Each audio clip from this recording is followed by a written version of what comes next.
All right, I want to get to the underlying theoretical principles here soon. But before that, let me give you just a few more concrete applications about what the criminal law should look like in a free society, applications of this classically liberal vision of society. We'll then go on to look at the deeper principles behind these applications in a minute. So one generalization that flows from this liberal vision of society, this idea of criminal law in a free society, is that it's permissible to criticize the government and the specific people who are in post as our current leaders, and even to do so loudly and in public. Laws that make it a crime to criticize the government or certain office holders, they're called lese majeste laws, meaning injured majesties. And in a free society, we can tolerate a little bit of injured majesty. So it's a plausible rule of thumb that we should not have any such lese majeste laws. Second, in a free society, the criminal law should not be used for political retribution. You hear this one a lot. So political retribution means punishing political enemies who did nothing wrong and only competed fairly in the existing political process to challenge their political rivals in permitted ways.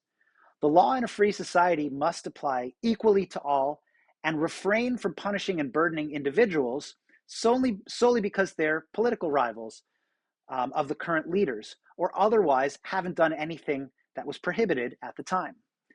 Preserving free elections and not unjustly interfering in the individual freedom of those who take part in political processes in permitted ways, those are commitments that have to be protected with the utmost urgency in a free society. Okay, here's a third aspect of the criminal law in a free society. It should respect individuals' quote unquote right to do wrong, or at least a little bit of wrongdoing. This is a sometimes confusingly labeled principle, the right to do wrong, but the basic idea is simply that we have a legal permission to do some amount of low-level moral wrongdoing before the criminal law is brought into play to prohibit it with the force of law. It really has to be a serious moral wrong to justify the criminal law interfering. And we'll see this a little bit more below when we talk about the fundamental principles. So the thought here is that in a free society, you have a right to a sphere of discretion in which you can be a little bit bad or even a little bit non-virtuous.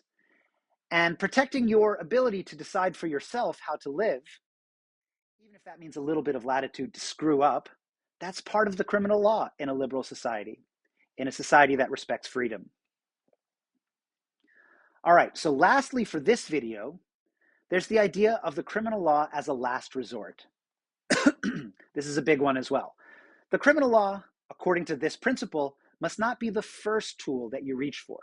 It shouldn't be used just on a flimsy basis.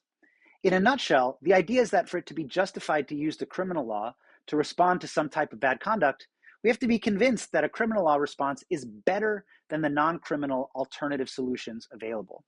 We need a special justification to use the criminal law rather than the available non-criminal alternatives, like a civil fine or other kinds of restrictions that don't involve a criminal conviction. All right, and we have to have an especially high confidence of this conclusion that a specifically criminal law response is really justified. So the reason for this principle is that, right, we need an especially strong and convincing reason to think that such a powerful tool as the criminal law is really needed. After all, the criminal law stigmatizes those it convicts of crimes, and it prevents them from accessing a range of goods, not just freedom during the prison time that might follow, right? But the goods that are blocked by the effects of a conviction. In some places, that might be the right to vote.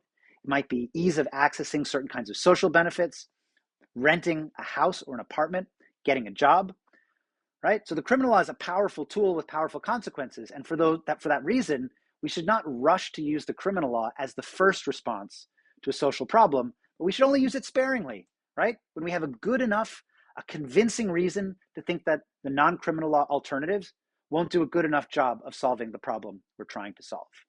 So those are some other applications of this idea of the criminal law in a free society and how they play out in practice.